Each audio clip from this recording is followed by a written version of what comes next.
जय Hind and hello guys, स्वागत है आपका आपके अपने YouTube चैनल ज्ञानदेह होस्ट में। और इस वीडियो में मैं आपको बताने वाला हूं बिहार पब्लिक सर्विस कमीशन यानी कि बीपीएससी लोअर डिवीज़न क्लर्क यानी कि एलडीसी ऑनलाइन फॉर्म 2025 के बारे में कि कैसे आपको ये फॉर्म फिलअप करना है। गाइस, इस वीडियो के अंदर आपको OTR से लेकर फॉर्म फाइनल सबमिट तक कंप्लीट इन्फॉर्मेशन दी जाएगी, इसलिए आपको वीडियो को पूरा देखना है। वीडियो आपकी लॉन्ग हो सकती है क्योंकि OTR का प्रोसेस काफ़ी बड़ा है, तो इसलिए आपको स्किप ना करके सारी चीज़ें एक एक करके पॉइंट वाइज समझनी है ताकि आपसे फॉर्म में कोई मिस्टेक ना हो और फिर आपका फॉर्म रिजेक्ट नहीं होगा। तो चलिए अब शुरू करते हैं। अगर आपने अभी तक वीडियो को लाइक शेयर न किया हो तो कर देना और चैनल को सब्सक्राइब करके बेल आइकन ऑन कर लेना। इसके बाद में जो लिंक वीडियो के डिस्क्रिप्शन में दिया है आप ओपन करेंगे, आपको यहाँ पर जानने को मिलेगा कि ये भर्ती 26 वैकेंसी पर निकाली गई है। काफ़ी ज़्यादा वैकेंसी है, इतनी ज़्यादा कि पूरा बिहार भी अप्लाई कर लेगा तो भी ये वैकेंसी ज़्यादा पड़ जाएगी। और इसके अलावा आप यहाँ पर जानेंगे कि इसमें जो एप्लीकेशन फ़ीस पे करनी है वो जनरल OBC EWS को 600, SC ST फीमेल इनके लिए 150 रुपये फ़ीस रखी गई है। फॉर्म आप लोग 29 जुलाई 2025 तक भर पाएंगे। अप्लाई करने के लिए आपसे 12वीं पास की योग्यता या फिर उसके बराबर, साथ ही गाइज यहाँ पर आप देख सकते हैं with knowledge of computer operating and typing, यानी कि आपको कंप्यूटर ऑपरेटिंग एंड टाइपिंग की नॉलेज भी होनी चाहिए। फिर साथ ही आप एज लिमिट वेरीफाई करके सिलेक्शन प्रोसेस देख करके यहाँ पर नीचे की तरफ आएंगे और अगर ये सभी इन्फॉर्मेशन चेक करने के बाद में आप इसमें एलिजिबल है और आपका इंटरेस्ट है फॉर्म को अप्लाई करने का, तो आप कैसे अप्लाई करेंगे वो जान लीजिए। आप यहाँ पर इंपॉर्टेंट लिंक के सेक्शन में आएंगे और अप्लाइंग ऑनलाइन लिंक ओपन करेंगे। अब आपके सामने ये ऑफिशियल वेबसाइट आ जाएगी जहां से आपको अप्लाई करना है। यहां पर आ जाने के बाद में गाइज सबसे पहले इसमें आप रजिस्टर होंगे, यानी कि आपको वन टाइम रजिस्ट्रेशन, जिसके ये फायदा होगा कि आप फ्यूचर में जो भी बीपीएससी की इस वेबसाइट का इस्तेमाल करके फॉर्म भरेंगे उसमें आपको दोबारा से नया रजिस्ट्रेशन करने की आवश्यकता नहीं पड़ेगी। आप इसी लॉगिन इन्फॉर्मेशन का इस्तेमाल करके कोई भी फॉर्म भर सकते हैं। अगर आपने पहले से इसके ऊपर रजिस्ट्रेशन करके रखा है तो फिर आपको रजिस्ट्रेशन करने की आवश्यकता नहीं है। आप डायरेक्टली आपका रजिस्टर्ड ईमेल या फिर मोबाइल नंबर या फिर यूजर नेम यहाँ पर डालेंगे, उस वक्त आपने जो पासवर्ड बनाया था वो यहाँ पर डालेंगे और लॉगिन कर लेंगे। पर गाइज क्योंकि आप फ्रेशर है, आपने इस वेबसाइट का इस्तेमाल करके अभी तक कोई फॉर्म नहीं भरा, तो पहले आपको इसमें रजिस्ट्रेशन यानी कि वन टाइम रजिस्ट्रेशन करना होगा। तो आप यहाँ पर न्यू रजिस्ट्रेशन इसके ऊपर क्लिक करेंगे। इसके ऊपर क्लिक करने के बाद आपके सामने इस तरह से इंस्ट्रक्शंस आएंगे, ये सभी आपको चेक करते हुए यहाँ पर इसको क्लोज कर देना है। अब आप सबसे पहले यहाँ पर आपकी ईमेल आईडी डालेंगे जो कि आप रजिस्टर करना चाहते हैं। फिर आप गेट OTP इसके ऊपर क्लिक करेंगे, आपकी ईमेल के ऊपर OTP सेंड किया जाएगा। वो OTP आप यहाँ पर इस वाले सेक्शन में डालेंगे और वेरीफाई OTP कर देंगे। सेम वे में आप मोबाइल नंबर डालेंगे जो कि आप रजिस्टर करना चाहते हैं, गेट OTP करेंगे, OTP आएगा वो यहाँ पर डाल देना है और वेरीफाई OTP इसके ऊपर क्लिक कर देना है। गाइज यहाँ पर मैं आपको बताना चाहूँगा कि जो आपका OTP है ईमेल वाला, अगर आपको वो इनबॉक्स के अंदर नहीं देखने को मिले तो आपकी ईमेल के अंदर जो स्पैम फोल्डर है वो आपको चेक करना है, उसमें आपको आपकी ईमेल मिल जाएगी जहाँ पर OTP दिया गया है। और जो आपने नंबर यहाँ पर डाला है इसमें OTP वेरिफिकेशन के लिए, ये नंबर आपका आधार कार्ड के साथ में भी लिंक होना चाहिए, नहीं तो आपको आगे चल करके प्रॉब्लम फेस करनी पड़ेगी।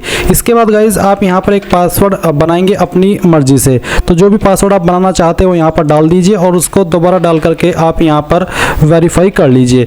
ये करने के बाद आप यहाँ पर नीचे की तरफ अपनी अन्य इन्फॉर्मेशन भरेंगे, जैसे कि कैंडिडेट नेम, तो जो भी आपका नाम है 10th के सर्टिफिकेट के अकॉर्डिंग वो आप यहाँ पर भर दीजिए। इस नाम को दोबारा डाल करके आपको यहाँ पर वेरीफाई कर देना है। फिर आप यहाँ पर फादर नेम एंटर करेंगे, फादर नेम भी आपको 10th के सर्टिफिकेट के अकॉर्डिंग ही भरना होगा। इस नाम को भी दोबारा डाल करके आप यहाँ पर वेरीफाई कर देंगे और सभी की सभी जानकारी इंग्लिश के कैपिटल लेटर में आपको फिल करनी है। इसके बाद यहाँ पर आपको माताजी का नाम देना है, माताजी का जो नाम है आपकी वो भी आपको इंग्लिश के कैपिटल लेटर में 10वीं के सर्टिफिकेट के अकॉर्डिंग भरना है। फिर जो आपकी डेट ऑफ बर्थ है वो भी आपको यहाँ पर 10th के सर्टिफिकेट के अकॉर्डिंग ही भरनी होगी।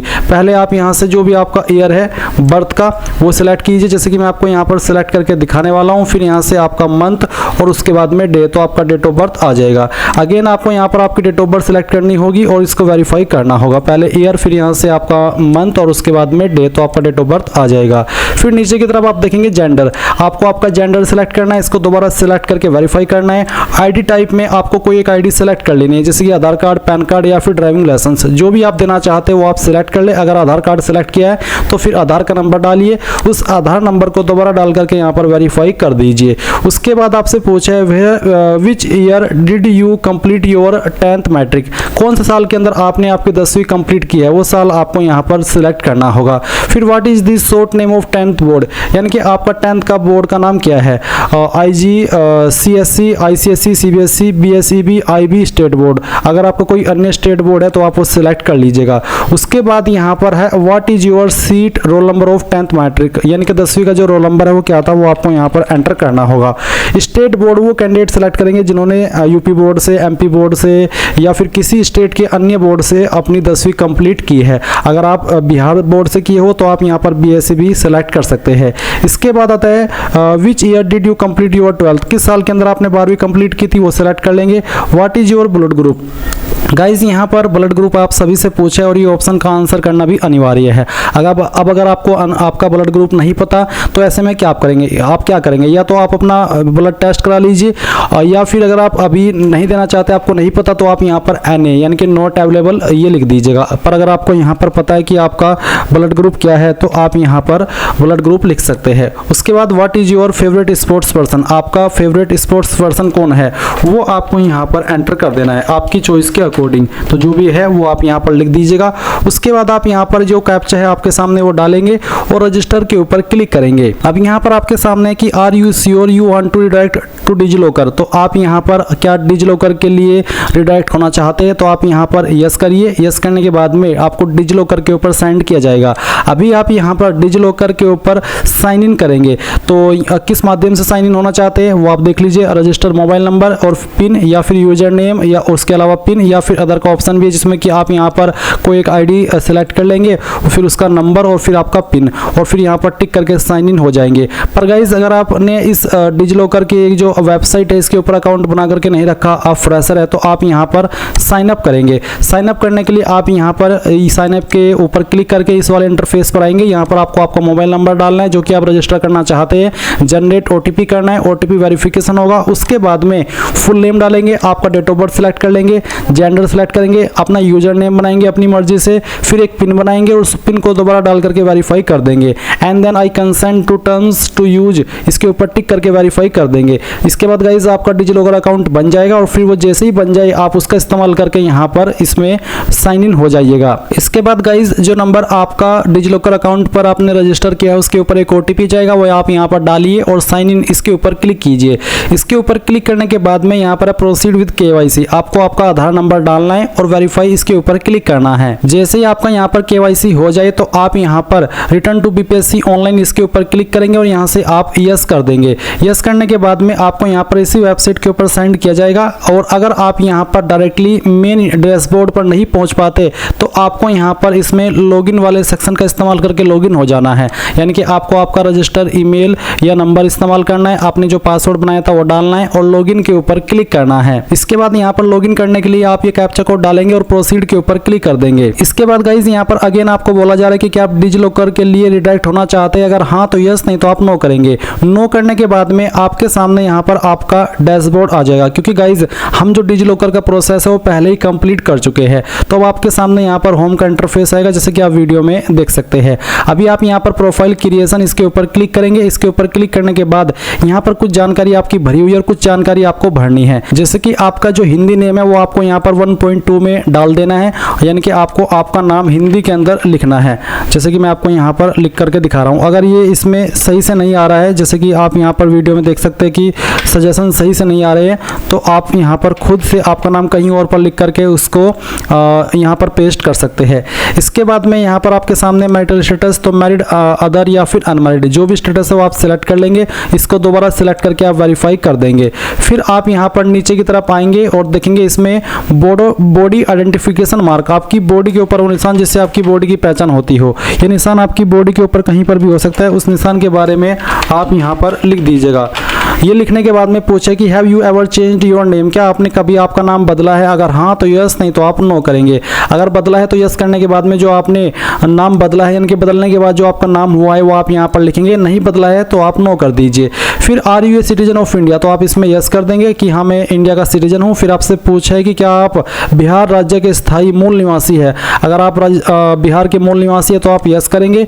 और उसके बाद में आपसे पूछा है दोबारा से, इसको टिक करके आपको वेरीफाई कर देना है। है। फिर है रेसिडेंट सर्टिफिकेट नंबर, यानी कि जो आपका निवास प्रमाण पत्र है उसका जो सर्टिफिकेट नंबर है वो आपको डालना है, और किस डेट में सर्टिफिकेट बना है वो डेट आपको यहाँ पर सिलेक्ट कर लेनी है। आपको आपका सर्टिफिकेट चेक करना है, उसके ऊपर ये डेट लिखी होती है। उसके बाद कास्ट कैटेगरी डिटेल, क्या आप किसी आरक्षित कोटि से है, अगर हाँ तो यस, और यस करने के बाद में फिर बताएंगे कि आपकी इनमें से कौन सी आरक्षित कैटेगरी है, SC ST EBC BC जो भी है वो ये आपको सिलेक्ट करनी है। मैं डेमो के लिए जानकारी आपको भर करके दिखा रहा हूँ, उसको दोबारा सिलेक्ट करके वेरीफाई करना होगा। फिर आपकी जो कास्ट नेम है वो आपको यहाँ पर सिलेक्ट करनी होगी। उसके बाद में कास्ट सर्टिफिकेट नंबर देना होगा, कब आपका कास्ट सर्टिफिकेट जारी हुआ है वो डेट आपको यहाँ पर सिलेक्ट कर लेनी है। ये सब इन्फॉर्मेशन आपकी कास्ट सर्टिफिकेट की और किस डेट में जारी हुआ है उसकी सर्टिफिकेट के ऊपर आपको देखने को मिल जाएगी। कोई इशू आए उसमें तो आप कमेंट के माध्यम से पूछ लेना। फिर है सर्टिफिकेट इशूड बाय, किसके द्वारा इशू हुआ है, बिहार या अदर, तो यहाँ पर मैं बिहार सेलेक्ट कर लेता हूँ। फिर आता है कि विज्ञापन के अनुसार क्या आप स्वतंत्रता के सेनानी नाती नातिन पोता पोती है, अगर हाँ तो यस, नहीं तो आप नो करेंगे। फिर है क्या आपको दिव्यांगता के कारण लेखक स्क्राइब की आवश्यकता है, क्या आप दिव्यांग है, पहले तो दिव्यांग वाला आंसर करिए कि हाँ मैं दिव्यांग हूँ या फिर नहीं, और उसके बाद में आप यहाँ पर अगले वाला जो सवाल है इसका भी आंसर कर देंगे। फिर क्या आप एक मेधावी खिलाड़ी है, अगर है तो यस, नहीं तो आपको नो करना है। क्या आप एक भूतपूर्व सैनिक है, नौसेना वायुसेना या फिर सेनावृत्ति से, अगर हाँ तो यस, नहीं तो आप नो करेंगे। क्या आप एक NCC कैडेट है, अगर हाँ तो यस, नहीं तो आपको नो करना है। क्या आप बिहार सरकार के कर्मचारी है, अगर हाँ तो यस, नहीं तो आपको नो करना है। फिर आप यहाँ पर इस जानकारी को सेव कर देंगे। ये जानकारी सेव करने के बाद में आप यहाँ पर स्टेप 2 एड्रेस इन्फॉर्मेशन पर आ जाएंगे, जहाँ पर आपको आपका परमानेंट एड्रेस पहले भरना है। तो आपका जो भी परमानेंट एड्रेस है उसका पार्ट आप यहाँ पर एड्रेस लाइन 1, 2 और 3 यानी कि थोड़ा थोड़ा पार्ट तीनों लाइन के अंदर लिख देंगे। अपनी स्टेट आपको यहाँ पर सिलेक्ट कर लेनी है, जो भी बेसिकली आपकी स्टेट है, और उसके बाद में यहाँ पर जो आपकी डिस्ट्रिक्ट है वो आपको सिलेक्ट करनी होगी, और आपका पिन कोड भी आपको डाल देना है। फिर क्या आपका कोरेस्पोंडेंस एड्रेस और परमानेंट एड्रेस एक है, कोरेस्पोंडेंस एड्रेस होता है प्रेजेंट एड्रेस, तो अगर एक है दोनों तो आप सेम एज अब इसको टिक कर दे, और अगर अलग है तो इसको अनटिक करके अलग से अपना प्रेजेंट एड्रेस भर दे और फिर सेव कर दे। अब यहाँ पर अदर इन्फॉर्मेशन में आपके सामने कुछ और सवाल आएंगे, इनका आंसर आपको करना है। तो जैसे कि पहला सवाल है कि क्या आपके विरुद्ध किसी न्यायालय में कोई अभियोजन लंबित है, अगर कोई केस पेंडिंग है तो यस करेंगे, नहीं तो आपको नो करना है। फिर क्या बार काउंसलिंग या मेडिकल काउंसिल या एसोसिएशन या किसी अन्य व्यावसायिक संस्थान द्वारा अनुशासनात्मक या इसी तरह की कोई अन्य कार्यवाही शुरू की गई है आपके विरुद्ध, अगर हाँ तो यस, नहीं तो आप नो करेंगे। फिर क्या आपके विरुद्ध सरकारी अर्ध सरकारी संगठनों द्वारा कोई अनुशासनात्मक कार्यवाही शुरू की गई है, अगर हाँ तो यस, नहीं तो आपको नो करना है। फिर क्या आपके खिलाफ कोर्ट केस दायर किया गया था, अगर हाँ तो यस, नहीं तो आपको नो करना है। फिर यहाँ पर क्या आपको BPSC UPSC या फिर अन्य PCS किसी अन्य संगठन द्वारा आयोजित परीक्षा चयन के लिए वर्जित या काली सूची में डाला गया, यानी कि क्या आपको ब्लैक लिस्ट किया गया, अगर हाँ तो यस, नहीं तो आपको नो करना है। फिर यहाँ पर आपको पुरस्कार पदक छात्रवृत्ति आदि का विवरण देना है। टीम खेल स्पोर्ट्स NCC हिच हाइकिंग पर्वतारोहण आदि अगर आपने किया है कुछ इसमें से, तो आप यहाँ पर उसके बारे में 100 कैरेक्टर की लिमिट रखते हुए उसके बारे में डिटेल्स दे सकते हैं। कोई स्कूल कॉलेज में आपकी जो पोजीशन आई थी वो आप बता सकते हैं। कोई अन्य आपने एक्टिविटी की हो उसके बारे में आप बता सकते हैं, नहीं तो आप इसको सेव कर दीजिएगा, कोई जानकारी भरने की आवश्यकता नहीं है। उसके बाद आप स्टेप 4 पर क्लिक करेंगे जो कि क्वालिफिकेशन इन्फॉर्मेशन। तो यहाँ पर आ जाने के बाद में आपको यहाँ पर अपनी जानकारी भरनी है। तो आप यहाँ पर नीचे की तरफ आएंगे और सबसे पहले आपको इसमें 10वीं की इन्फॉर्मेशन देनी होगी, तो आप 10th सेलेक्ट कर लें। उसके बाद में आपको यहाँ पर भी 10th सेलेक्ट करना है। इसके बाद यहाँ पर जो सब्जेक्ट ब्रांच है इसके ऊपर एप्लीकेबल नहीं होता, तो आप इसको रहने दीजिए। उसके बाद आप यहाँ पर बताइए कि आपने कौन सी स्टेट से आपकी जो 10वीं है वो की है, उस स्टेट को आपको यहाँ पर सिलेक्ट करना होगा। उसके बाद में आपको यहाँ पर आपका बोर्ड सेलेक्ट कर लेना है, तो जो भी आपका बोर्ड है वही आप सिलेक्ट कर लीजिएगा। उसके बाद में आपने ये जो क्वालिफिकेशन है वो आपने पास कर लिया है या अभी आप कर रहे हैं, तो मैं यहाँ पर इसको पास सेलेक्ट कर लेता हूँ। फिर डेट ऑफ क्वालिफिकेशन कंप्लीशन, यानी कि कब आपने आपकी 10वीं कंप्लीट कर ली थी वो आपको यहाँ पर बताना है। तो आप इस तरह से आपका जो डिटेल है वो सिलेक्ट कर लेंगे, यानी कि पासिंग डेट आपको बतानी होगी। तो जिस डेट में की है वो आप सिलेक्ट कर लेंगे। अगर कोई एक्स्ट्रा अटेम्प्ट आपने किया है तो आप यहाँ पर उसके बारे में इंफॉर्मेशन देंगे। अगर आपने नहीं किया है अतिरिक्त प्रयास, तो आप यहाँ पर आपको बोला प्लीज़ एंटर ओनली नंबर, तो बेसिकली यहाँ पर आपको 0 लिख देना है कि मैंने कोई अतिरिक्त प्रयास नहीं किया है। ऑब्टेन्ड मार्क्स, कितने नंबर आपको आए थे वो आप यहाँ पर डालेंगे और कितने में से आए थे वो आप यहाँ पर टोटल मार्क्स में भर देंगे। अगर आपके नंबर CGPA के अंदर है, ग्रेड के अंदर है, तो आप यहाँ पर इसमें बोला है for CGPA grade and respective percentage value, तो उनको बेसिकली उनको नंबर के अंदर कन्वर्ट करके यहाँ पर वो भरना होगा। तो जो भी आपकी परसेंटेज है वो आप यहाँ पर डाल दीजिएगा। फिर नंबर ऑफ एकेडमिक मंथ, तो कितने एकेडमिक मंथ है, बेसिकली 10वीं को 12 मंथ में काउंट किया जाता है, तो आप इसको 12 सिलेक्ट कर लीजिएगा। इसके बाद में क्लास ग्रेड, किसके क्या आपकी क्लास थी, first division pass, second division या फिर थर्ड, तो मैं यहाँ से फर्स्ट डिवीजन सेलेक्ट कर लेता हूँ। जो भी आपकी डिवीजन है वही आपको सिलेक्ट करनी होगी। मोड क्या था, डिस्टेंस, कोरस्पोंडेंस, ट्रेडिशनल या रेगुलर, तो यहाँ पर मेरी रेगुलर थी, मैंने इसको सिलेक्ट किया। अब यहाँ पर आपको सीट रोल नंबर, 10वीं का जो रोल नंबर है वो आपको एंटर कर देना है। ये एंटर करने के बाद में किस साल के अंदर आपने पास कर ली थी, आपको बोला ईयर ऑफ पासिंग, किस साल के अंदर आपने पास की थी वो साल सेलेक्ट कर लीजिए। अब आप ऐड के ऊपर क्लिक कीजिए। इसके बाद गाइज आप यहाँ पर देखेंगे कि आपकी क्वालिफिकेशन यहाँ पर ऐड होकर के इस तरह से आ चुकी है, जैसे कि आपके सामने है। अब आप अगेन आएंगे और 12वीं इसमें सेलेक्ट कर लेंगे अगर आपने 12वीं की है। फिर आपको यहाँ पर इसमें इंटरमीडिएट सेलेक्ट कर लेना है। आपका सब्जेक्ट ब्रांच क्या था, कॉमर्स, MCVC, साइंस या आर्ट्स, जो भी है वही आप सिलेक्ट कर लेंगे। कौन सी स्टेट से आपने आपकी 12वीं की है वो बताएंगे, किस बोर्ड के द्वारा की है वो बोर्ड सेलेक्ट कर लेंगे। क्वालिफिकेशन स्टेटस आपको यहाँ पर बताना है, अगर पास है तो पास, एपीएड है तो एपीएड।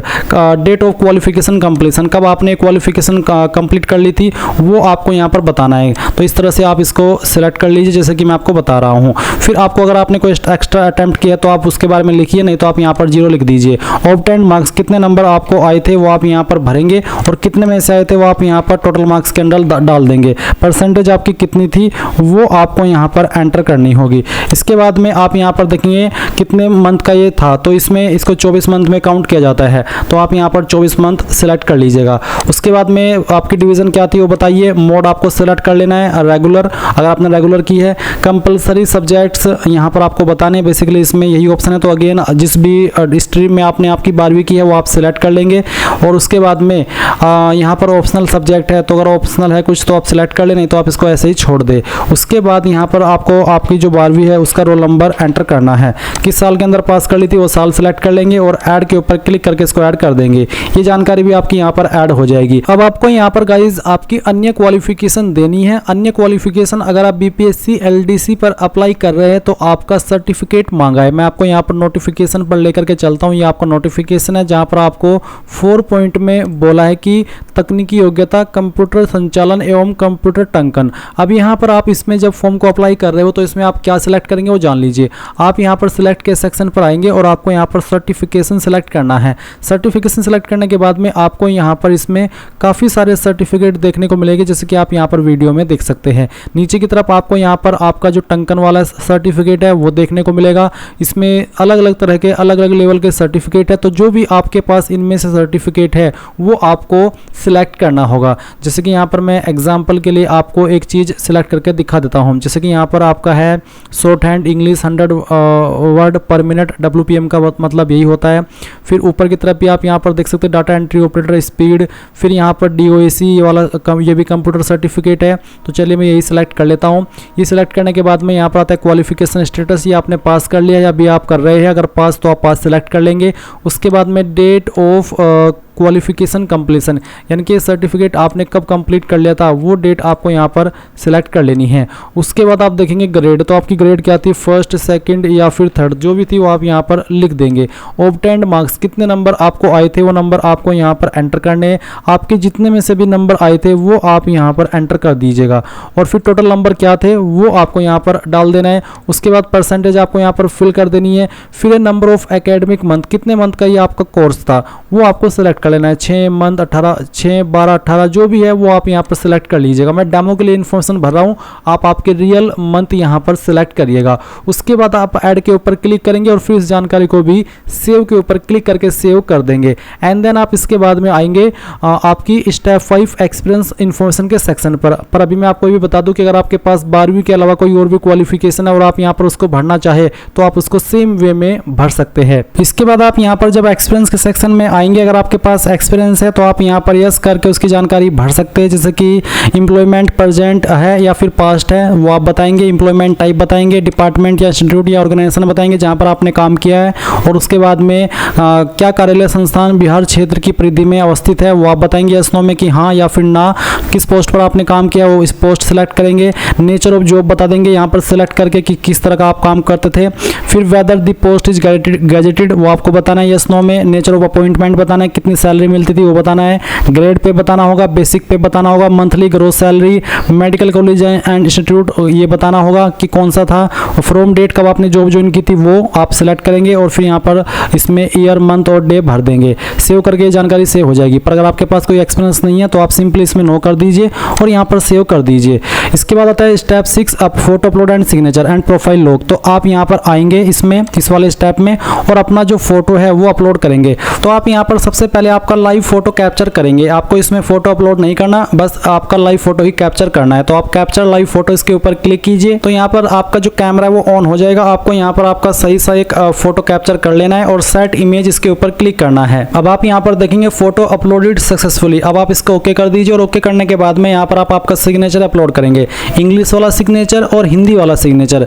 आपका जो एक सिग्नेचर का साइज है वो 20 KB से कम रहना चाहिए और उसकी जो वाइड है यानी कि जो उसकी चौड़ाई है वो 150 पिक्सल से लेकर के 220 पिक्सल के बीच में होनी चाहिए, और जो उसकी लंबाई है वो 250 पिक्सल से लेकर के 320 पिक्सल के बीच में होनी चाहिए। सेम आपकी हिंदी वाले सिग्नेचर के लिए भी रखी है। इंग्लिश वाला सिग्नेचर आपका कुछ भी हो सकता है जो आप करते हैं, और हिंदी वाला सिग्नेचर बेसिकली आपका नाम ही रहता है। तो आप यहाँ पर चूज फाइल के ऊपर क्लिक करेंगे और दिए गए इंस्ट्रक्शंस के अकॉर्डिंग अपनी फाइल यहाँ पर अपलोड करेंगे। अगर आपको बनाना नहीं आता कैसे बनाएंगे वो आप जान लीजिए। गूगल के अंदर आइए और आपको सर्च करना है इमेज रिसाइजर। तो आपको यहाँ पर इमेज रिसाइजर सर्च करने के बाद में काफ़ी वेबसाइट देखने को मिलेगी। आप पहले वाली वेबसाइट ओपन कर लीजिएगा, फिर आप सिलेक्ट इमेज इसके ऊपर क्लिक कीजिएगा और उसके बाद में जो भी आपका सिग्नेचर है वो आपको सिलेक्ट करना है। जैसे कि डेमो के लिए मैं यहाँ पर आपको एक सिग्नेचर सेलेक्ट करके उसी से आगे का जो प्रोसेस है बनाने का वो दिखाने वाला हूँ। तो मैंने इसको सेलेक्ट किया, ओपन किया, इस तरह से आपका सिग्नेचर भी आ जाएगा। फिर आप लोग एस्पेक्ट रेशियो इसको अनटिक करेंगे। इसमें जो वाइड है वो कितनी बोली गई है आपको, वो बोली है आपकी 150 से 220। तो चलिए मैं यहाँ पर इसमें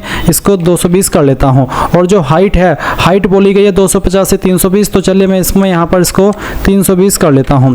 ये 320 हमने कर ली। पी के कलर में आपको यहाँ पर वाइट कर देना है। इसके बाद में आप यहाँ पर टारगेट फाइल साइज 20 KB से कम रखना चाहते तो अब मैं यहाँ पर इसको 17 KB कर देता हूँ। इसके बाद मैं यहाँ पर इसमें सेव इमेज एज, तो चलिए मैं इसको JPG सेलेक्ट करता हूँ। फिर यहाँ पर मैं रिसाइज इमेज इसको कर देता हूँ। अब ये करने के बाद में यहाँ पर इस तरह से आपका इमेज बन करके तैयार होगा। आप डाउनलोड इमेज इसके ऊपर क्लिक कीजिए। ये फाइल आपकी डाउनलोड हो चुकी है। अभी आप यहाँ पर आएंगे, चूज फाइल के ऊपर क्लिक करेंगे। जहाँ पर अभी फाइल आपने डाउनलोड की है उसको सेलेक्ट करेंगे, ओपन करेंगे। आपकी फाइल यहाँ पर इस तरह से आ जाएगी जैसे कि आप वीडियो में देख सकते हैं। और उसके बाद आप सेम वे में आपका हिंदी का सिग्नेचर सेलेक्ट करेंगे और फिर आप यहाँ पर सेव के ऊपर क्लिक करेंगे। सेव के ऊपर क्लिक करने के बाद देखेंगे सिग्नेचर इमेज अपलोडेड सक्सेसफुली। अब आप यहाँ पर आई एग्री के ऊपर क्लिक करेंगे और उसके बाद में सबमिट एंड लॉक प्रोफाइल इसके ऊपर क्लिक करेंगे। गाइज यहाँ पर अगर आप सबमिट एंड लॉक प्रोफाइल का जो ऑप्शन है वो एक्टिव नहीं देख पा रहे हैं और आपके सामने यहाँ पर जो स्टेप 4 है क्वालिफिकेशन इन्फॉर्मेशन का वो रेड आ रहा है, तो आपको क्या करना है, यहाँ पर आना है और यहाँ पर आने के बाद में जो आपने आपकी क्वालिफिकेशन भरी है, क्वालिफिकेशन की जानकारी ऐड करने के बाद में आपको उसको सेव करना होगा। जैसे कि मैं आपको दिखाता हूँ कैसे। अगर आप उसको मिस कर गए थे तो मैं आपको अगेन दिखाता हूँ। मैंने यहाँ पर आप जो डिग्री की क्वालिफिकेशन है वो भर रखी है। मैं इसको ऐड के ऊपर आता हूँ यानी कि एडिट के ऊपर आता हूँ। तो इस तरह से आपके सामने ऑप्शन आएंगे। आपने सभी जानकारी भर ली।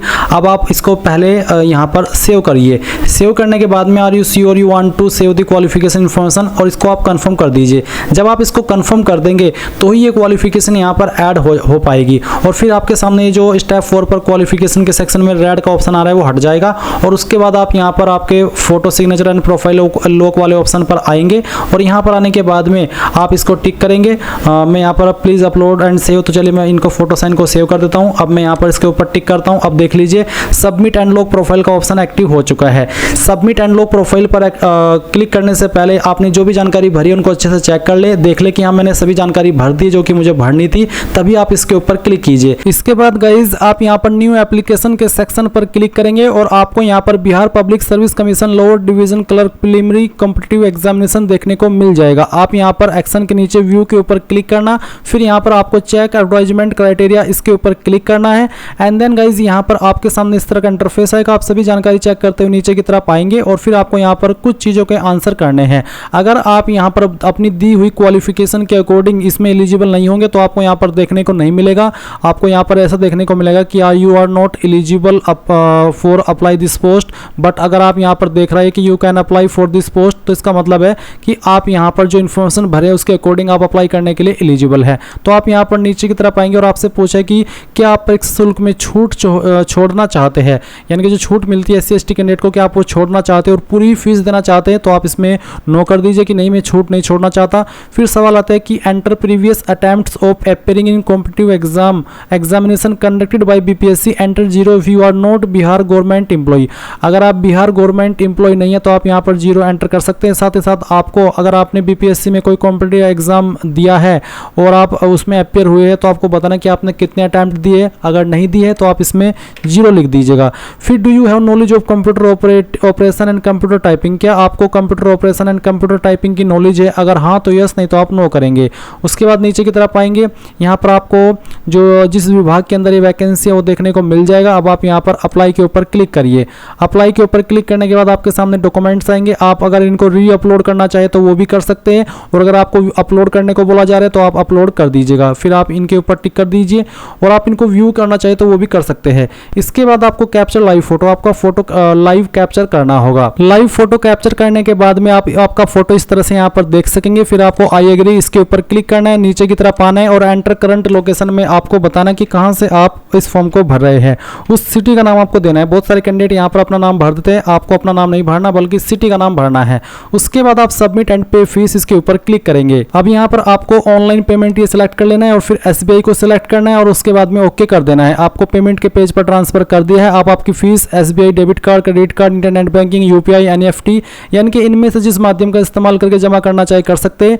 जैसे ही आप फीस जमा कर देंगे तो आप उसके बाद में अपडेट फीस होने पर अपने फॉर्म का फाइनल प्रिंट आउट ले पाएंगे। तो गाइज इस तरह से आप लोग BPSC LDC ऑनलाइन फॉर्म 2025 को भर पाएंगे। सो ये थी पूरी जानकारी। Thanks for watching. जय हिंद।